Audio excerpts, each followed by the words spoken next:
Bonjour et bienvenue dans ce podcast consacré à la cybersécurité et à la protection de la vie privée en ligne.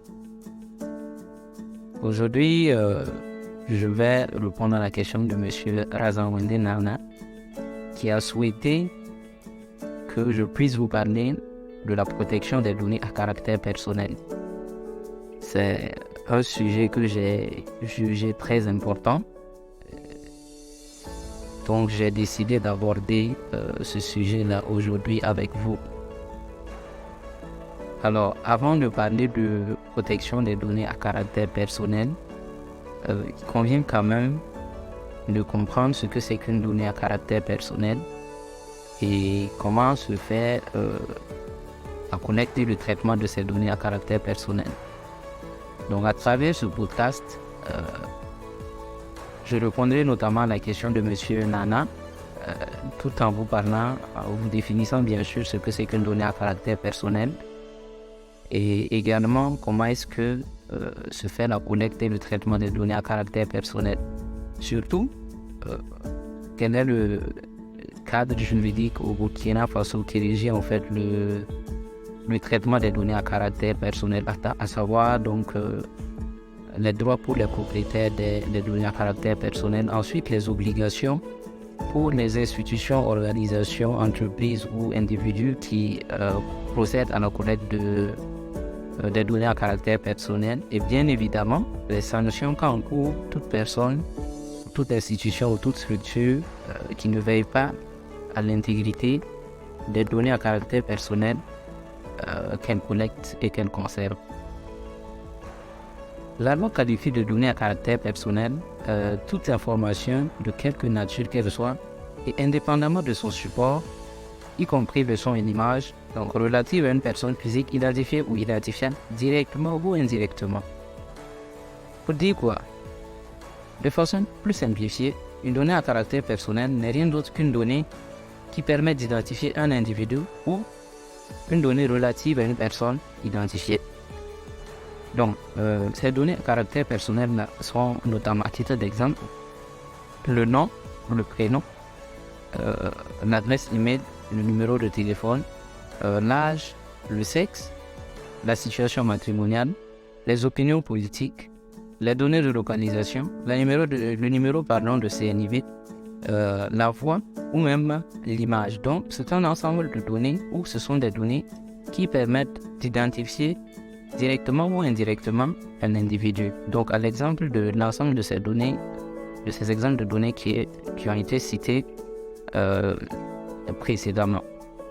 Donc, les données à caractère personnel peuvent être collectées, traitées et utilisées par des entreprises ou des organisations ou bien des gouvernements à des fins diversifiées. Il convient donc de parler un peu des cas d'usage des données à caractère personnel. Les données à caractère personnel sont souvent utilisées dans de nombreux domaines tels que le commerce, la santé, la sécurité, les ressources humaines, les services financiers, les divertissements, les réseaux sociaux, ainsi de suite. Donc, par exemple, les entreprises peuvent utiliser les données à caractère personnel pour personnaliser leurs offres et les publicités en fonction de leur cible. Également, les professionnels de la santé, par exemple, peuvent utiliser ces données-là pour suivre l'état de santé de leurs patients. Donc, nous savons que dans le domaine financier également, les banques utilisent des données à caractère personnel pour le suivi du portefeuille de leurs différents clients. Et ce sont des données qui sont le plus souvent très, très importantes et certaines données peuvent être sensibles.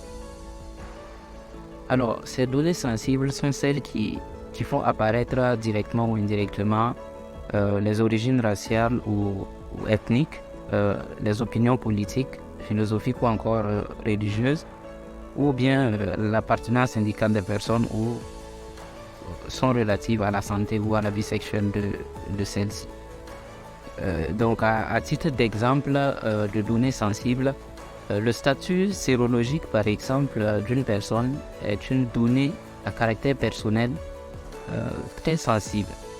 Donc, c'est une donnée qui ne doit surtout pas être partagée ni divulguées dans un cadre non conventionnel.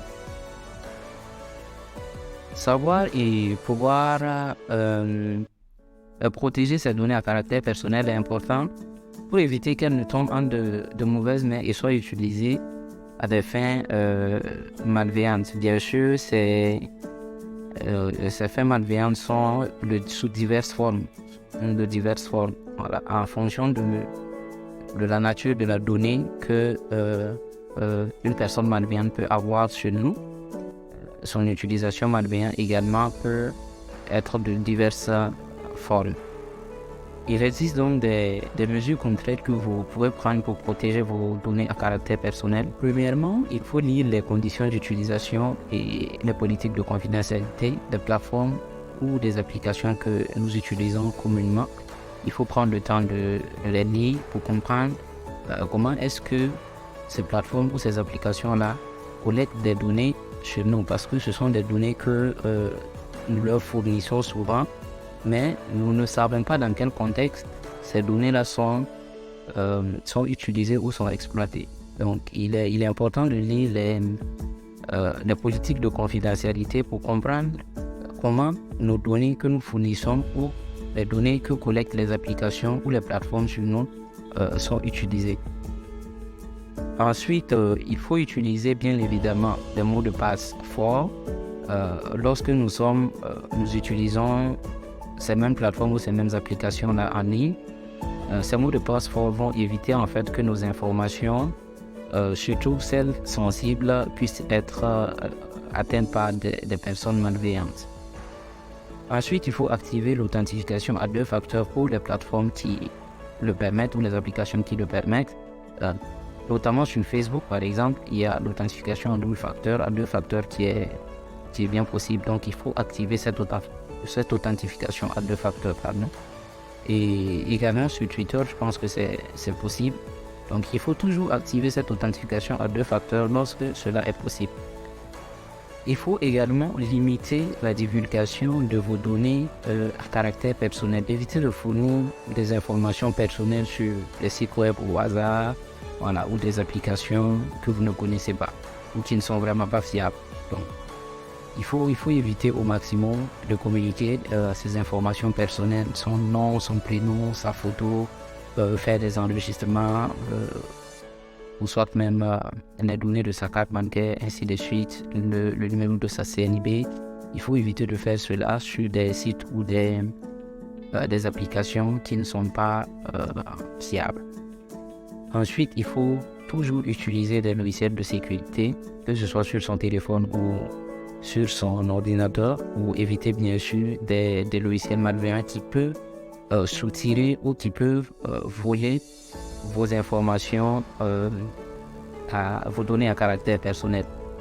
Et il faut sauvegarder également régulièrement vos données. Il est important de sauvegarder de façon régulière les données pour éviter de perdre des informations importantes, par exemple en cas de vol, en cas de perte de dommages de votre appareil mobile ou soit de votre ordinateur. Il est important de sauvegarder de façon régulière vos données pour éviter de perdre des informations importantes en cas de vol, de perte ou de dommages de votre ordinateur ou de votre appareil mobile. Donc c'est très important de pouvoir sauvegarder ces données. Donc en appliquant l'ensemble de ces mesures, vous pouvez renforcer la sécurité de vos données à caractère personnel et par la même occasion réduire le risque de violation de votre vie privée. Alors, il convient maintenant de parler de façon concrète du cas du Burkina. Qu'est-ce que la loi au Burkina dit par rapport au traitement des données à caractère personnel? Il faut savoir qu'au Burkina, il y a cette institution-là qui s'occupe de tout ce qui est question de données à caractère personnel. C'est la CIL, la Commission de l'informatique et des libertés, qui est l'organe qui s'occupe de tout ce qui est question de données à caractère personnel. Alors, la loi portant protection de données à caractère personnel datant de 2019 établit en fait des droits pour les personnes concernées et des obligations pour les entités qui collectent, traitent et utilisent ces données. En ce qui concerne les droits des personnes concernées, cette loi garantit notamment le droit à l'information, c'est-à-dire que celui qui se fait collecter des informations ou des données à caractère personnel doit être informé. Il a le droit d'être informé que des données à caractère personnel sur sa personne sont en train d'être collectées. Ensuite, il a le droit d'accès.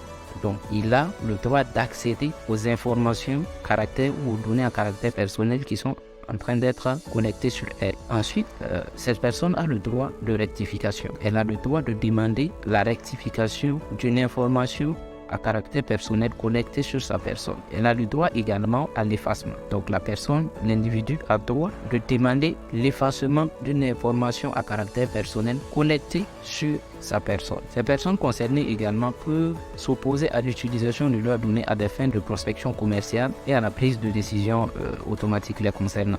Voilà, donc voici les droits que nous avons en tant qu'individu qui souvent fournissons nos données à caractère personnel. En ce qui concerne les obligations des entités qui connectent, traitent et utilisent les données à caractère personnel, la loi impose notamment l'obligation de collecter les données de manière licite, loyale et aussi transparente, de limiter l'utilisation de ces données connectées aux finalités pour lesquelles elles ont été connectées, ensuite de garantir leur sécurité et leur confidentialité et de respecter les droits des personnes concernées. Ce qui veut dire concrètement quoi? Ce qui veut dire concrètement que lorsqu'une entité décide de connecter des informations à caractère personnel ou des données à caractère personnel, elle doit le faire de manière licite, loyale et transparente.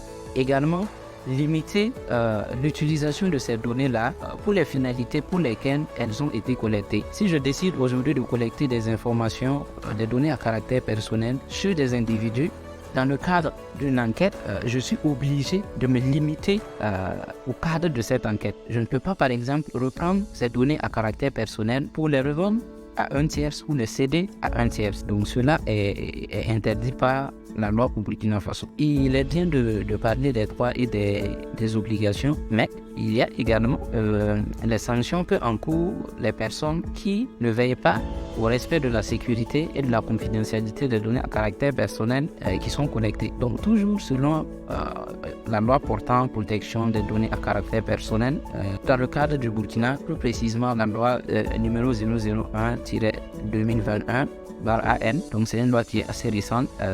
Au titre des sanctions, cette loi dit par exemple que la CIN peut prononcer à l'encontre de tout responsable de traitement une amende allant de 2 millions à 5 millions de francs pour le fait de procéder à un traitement de données à caractère personnel concernant une personne physique malgré son opposition, lorsque cette opposition est fondée sur des raisons légitimes. Cela veut dire quoi concrètement? Cela veut dire qu'on s'expose à une amende allant de 2 millions à 5 millions lorsqu'on procède au traitement de données à caractère personnel d'une personne qui n'est pas consentante, qui refuse. Un exemple concret, si je suis dans un mariage ou dans un baptême et que l'on désire me prendre en photo et que je m'y oppose et que je refuse et malgré tout on me prend en photo et on divulgue cette photo elle est publiée et que je trouve le moyen de prouver que cette photo vient de cet événement où il n'y a pas eu mon consentement, l'auteur de cette photo pourrait me dédommager, bien sûr, en payant une amende allant de 2 millions à 5 millions. Comme un autre exemple, la CIP peut prononcer à l'encontre de tout responsable de traitement une amende allant d'1 million à 10 millions pour le fait de communiquer à des tierces non autorisés ou d'accéder intentionnellement, sans autorisation ou de façon illicite à des fichiers contenant des données à caractère personnel. Plus concrètement, cela veut dire que lorsque un responsable de traitement, donc une institution ou une organisation ou une entreprise, collecte des données à caractère personnel et ne veille pas à la sécurité de ces données ou bien décide volontairement de céder ces données-là à un tiers sans que cela n'ait été prévu préalable, cette entreprise ou cette institution peut se faire amender d'1 million à 10 millions de francs CFA par la CIL. Nous sommes pratiquement à la fin de notre épisode du jour. J'espère que ce podcast vous a été utile pour comprendre les enjeux liés à la protection des données à caractère personnel dans le cas du Burkina Faso. Surtout, n'hésitez pas à me laisser des commentaires, des questions si vous en avez. Vous pouvez directement me contacter également via les réseaux sociaux. Pour résumer, je dirais que la loi sur la protection des données à caractère personnel au Burkina établit bien sûr un cadre juridique pour la collecte, le traitement et l'utilisation des données à caractère personnel. Elle garantit des droits aux personnes qui sont concernées et impose également des obligations aux entités qui collectent, qui traitent et qui utilisent ces données-là. Donc cela contribue notamment à assurer le respect de la vie privée et des libertés individuelles de chaque citoyen burkinabé. Je vous remercie pour votre écoute. C'était Toussaint Koura. Je vous donne rendez-vous le mercredi prochain pour un tout nouvel épisode. Bye bye.